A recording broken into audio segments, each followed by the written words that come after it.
എനിക്ക് വളരെ പ്രാധാന്യമുള്ളതായിട്ട് തോന്നിയ ഒരു കാര്യമാണ്. കാരണം പാലക്കാട്ടെ രാഷ്ട്രീയ പോരാട്ടത്തിൽ ഒരു നാടകീയത കാണുന്നുണ്ട്. ആ നാടകീയത കാണുന്നത് സന്ദീപ് വാര്യരും സരിനും തമ്മിൽ എന്തെങ്കിലും പ്ലാൻ ചെയ്യുന്നുണ്ടോ എന്നുള്ളതാണ്. ഇത് എൻ്റെ ഒരു നിരീക്ഷണമാണ്. എനിക്ക് ഇടതുപക്ഷത്തോട് അന്ധമായ വിയോജിപ്പുള്ള ഒരാളല്ല എന്നുള്ളത് എൻ്റെ പ്രേക്ഷകർക്കറിയാം. പക്ഷേ എനിക്ക് തോന്നുന്ന ഒരു കാര്യം പറയണം എന്ന് തോന്നുകയാണ്. വേറൊന്നുമല്ല, ഈ സന്ദീപ് വാര്യർ ഒരു പോസ്റ്റ് ഇന്ന് രാവിലെ പങ്കുവെക്കുന്നു. അവരുടെ ആഭ്യന്തര കാര്യമാണ്. ആ പോസ്റ്റിൽ പാലക്കാട്ടെ BJPയുടെ സ്ഥാനാർത്ഥിയായിട്ടുള്ള കൃഷ്ണകുമാറിന് കൊടുക്കുന്നതിനേക്കാൾ വലിയ പിന്തുണ ആ പോസ്റ്റിൽ പറയാതെ പറയുന്നുണ്ട് സന്ദീപ്. അതിൽ വളരെ ക്ലിയർ ആയിട്ട് സന്ദീപ് പറയുന്നുണ്ട് സരിൻ ഒരു നല്ല മനുഷ്യനാണ് എന്നുള്ളത്. സരിനെ കുറിച്ച് സന്ദീപ് പറയാണ്. സരിൻ ചിലപ്പോൾ ഒരു നല്ല മനുഷ്യനായിരിക്കാം, അല്ല എന്നൊന്നുള്ള ഒരു അഭിപ്രായം എനിക്കില്ല. പക്ഷെ അത് എടുത്ത് നിലവിലെ ഈ രാഷ്ട്രീയ ചൂട് നിൽക്കുന്ന പാലക്കാട്ടെ തിരഞ്ഞെടുപ്പ് കത്തി നിൽക്കുന്ന സമയത്ത് സന്ദീപ് എടുത്തു പറയുന്നുണ്ട്. അതായത് സന്ദീപിന്റെ അമ്മയെ കാണാൻ വേണ്ടിയിട്ട് എതിർപക്ഷത്തുള്ളവർ പോലും ഫോണിലൂടെയും നേരിട്ടും വിളിച്ചു. എന്തിനു വേണം പറയാൻ? എതിർ സ്ഥാനാർത്ഥിയായ ഡോക്ടർ സരിൻ എൻ്റെ വീട്ടിൽ ഓടി വന്നിരുന്നു എന്നുള്ളതാണ്. എന്നിട്ട് ഇവിടെ വെച്ച് അവരുടെ അല്ലെങ്കിൽ സന്ദീപ് വാര്യരുടെ സരിൻ സ്നേഹം അല്ലെങ്കിൽ സരിനെ ചേർത്ത് പിടിക്കുന്ന, സരിനെ പുകഴ്ത്തി പറയുന്ന കാര്യങ്ങൾ ഇവിടെ വെച്ച് ആര് നിർത്തുന്നില്ല? സന്ദീപ് വാര്യർ നിർത്തുന്നില്ല. അതും കൂടി തെളിയിക്കുന്ന ഒരു വീഡിയോ ഉണ്ട്, അത് കണ്ടു നോക്കൂ.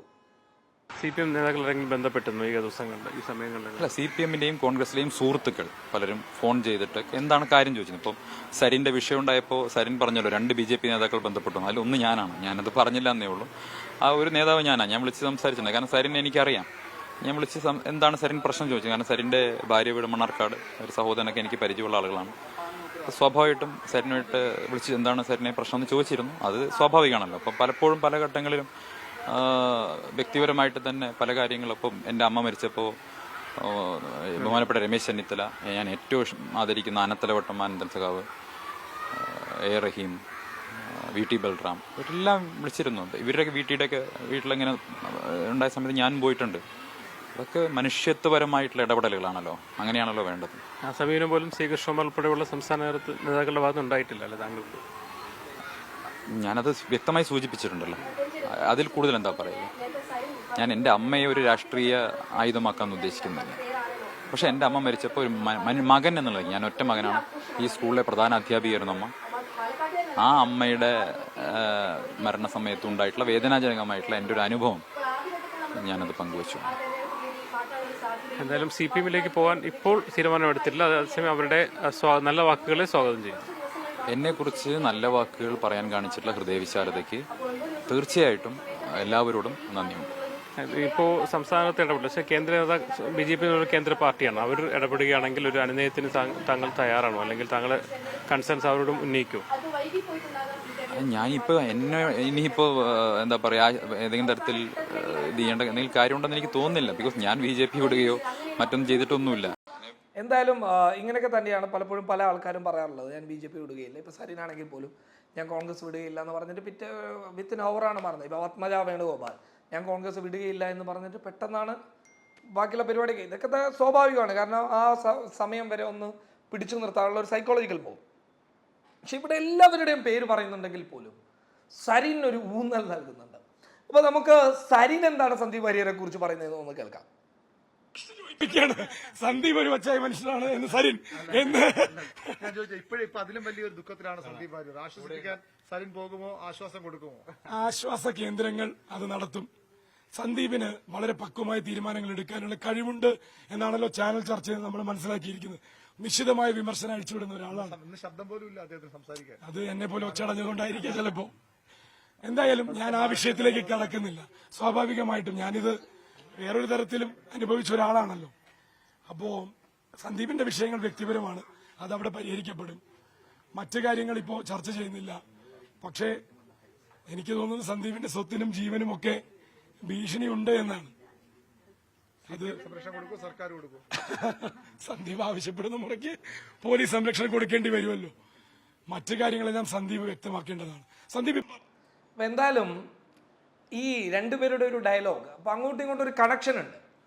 ഒരു കാര്യം വ്യക്തമാണ്, സന്ദീപ് വാര്യറിനെ അനുകൂലിക്കുന്ന ഒരു വോട്ട് ബാങ്ക്, ആ വോട്ട് ബാങ്ക് ഇടതുപക്ഷ സ്ഥാനാർത്ഥിയായിട്ടുള്ള സരിനിലേക്ക് പോകുമോ എന്നുള്ളതാണ് നമ്മൾ നോക്കിക്കാണേണ്ടത്. നോക്കൂ, സന്ദീപ് വാര്യർ പറയുന്ന എല്ലാ പേരുകളും, ഒരു ഭൂരിപക്ഷ പേരുകളും ഇടതുപക്ഷ നേതാക്കന്മാരുടെ പേരാണ്. ഇടതുപക്ഷ നേതാക്കന്മാരുടെയും ഇടതുപക്ഷത്തെ പ്രമുഖരായിട്ടുള്ള സോഷ്യൽ മീഡിയയിൽ തിളങ്ങി നിൽക്കുന്ന ആളുകളുടെ പേരാണ്. കോൺഗ്രസ്സുകാരുടെ പേര് പറയുന്നില്ല എന്നുള്ളതല്ല. പക്ഷെ സന്ദീപ് വാര്യർ ഒരടുപ്പം കാണിക്കുന്നത് ഇടതുപക്ഷത്തോടാണ്. കാരണം നേരത്തെ ഒരു മാധ്യമപ്രവർത്തകൻ ചോദിക്കുന്നത് ഞാൻ കേട്ടു, കേന്ദ്രത്തിന്റെ നേതാക്കന്മാർ, ഈ വീഡിയോയിൽ നിങ്ങൾ കേട്ടിട്ടുണ്ടാകും, കേന്ദ്രത്തിന്റെ നേതാക്കന്മാർ അതിനൊന്നും ആവശ്യം ഇല്ലല്ലോ എന്ന രീതിയിൽ സംസാരിക്കുമ്പോൾ ഒരു വിധത്തിൽ പറഞ്ഞു കഴിഞ്ഞാൽ സന്ദീപ് വാര്യർ ഇടതുപക്ഷത്തിലേക്ക് കാലെടുത്ത് വെച്ചിരിക്കുന്നു എന്നുള്ളത് ഒരു 90% ഉറപ്പിക്കാൻ പറ്റുന്ന ഒരു സ്റ്റേജ്. അങ്ങനെ ഉണ്ടാകുമ്പോൾ തന്നെ പ്രതിക്കൂട്ടിലേക്കാക്കി, അല്ലെങ്കിൽ തന്നെ ഒരു പരിഹാസ കഥാപാത്രമാക്കിയ, തന്നെ അവഹേളിച്ച നിലവിലെ പാലക്കാട്ടെ സ്ഥാനാർത്ഥിയായിട്ടുള്ള കൃഷ്ണകുമാർ, ആ കൃഷ്ണകുമാർ തോൽക്കേണ്ടത് സന്ദീപിന്റെ ആവശ്യമാണ്.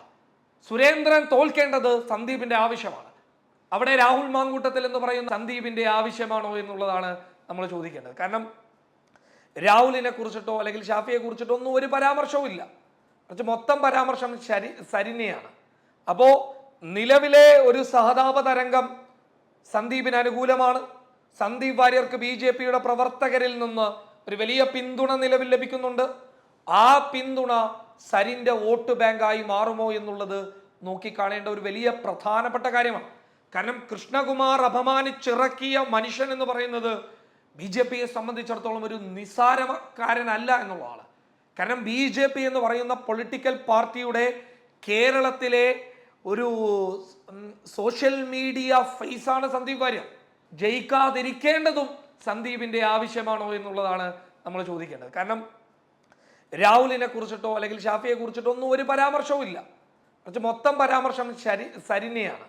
അപ്പോ നിലവിലെ ഒരു സഹതാപ തരംഗം സന്ദീപിന് അനുകൂലമാണ്. സന്ദീപ് വാര്യർക്ക് BJPയുടെ പ്രവർത്തകരിൽ നിന്ന് ഒരു വലിയ പിന്തുണ നിലവിൽ ലഭിക്കുന്നുണ്ട്. ആ പിന്തുണ സരിന്റെ വോട്ട് ബാങ്കായി മാറുമോ എന്നുള്ളത് നോക്കിക്കാണേണ്ട ഒരു വലിയ പ്രധാനപ്പെട്ട കാര്യമാണ്. കാരണം കൃഷ്ണകുമാർ അപമാനിച്ചിറക്കിയ മനുഷ്യൻ എന്ന് പറയുന്നത് BJPയെ സംബന്ധിച്ചിടത്തോളം ഒരു നിസ്സാരക്കാരനല്ല എന്നുള്ളതാണ്. കാരണം BJP എന്ന് പറയുന്ന പൊളിറ്റിക്കൽ പാർട്ടിയുടെ കേരളത്തിലെ ഒരു സോഷ്യൽ മീഡിയ ഫേസാണ് സന്ദീപ് വാര്യർ. നമ്മുടെ ശ്രീജിത്ത് പണിക്കർ ഞാൻ BJPക്കാരനല്ല, ഞാൻ RSSകാരനല്ല എന്ന് പറയുന്നുണ്ടെങ്കിൽ പോലും ശ്രീജിത്ത് പണിക്കറിന് മുമ്പ് സോഷ്യൽ മീഡിയയിൽ ഇഞ്ചോടിഞ്ച് വാദപ്രതിവാദം നടത്തിയിട്ടുള്ള ഒരു മുതലാണ് സന്ദീപ് വാര്യർ. ദേശീയത പറഞ്ഞ് ഒരു പരിധിവരെ പിടിച്ചു നിന്നിട്ടുള്ള ഒരു മുതലാണ്.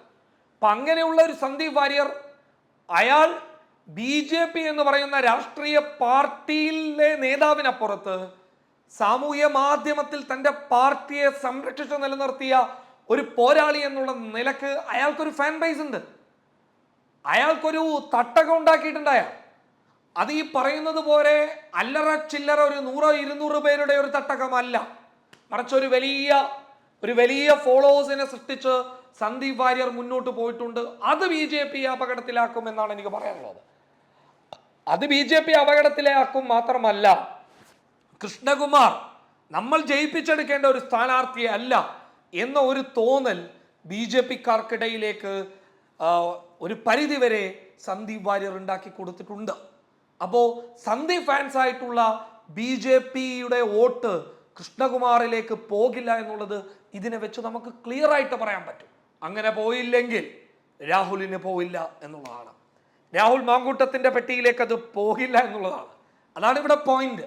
അതാണ് നമ്മൾ മനസ്സിലാക്കേണ്ട ഒരു കാര്യം. അതാണ് ഈ സന്ദീപ് വാര്യറുടെ ഫേസ്ബുക്ക് പോസ്റ്റ്, അതാണ് സരിന്റെ മാധ്യമങ്ങളിലൂടെയുള്ള സന്ദീപ് വാര്യർക്കുള്ള സംരക്ഷണ ഉറപ്പ്, പിന്തുണ.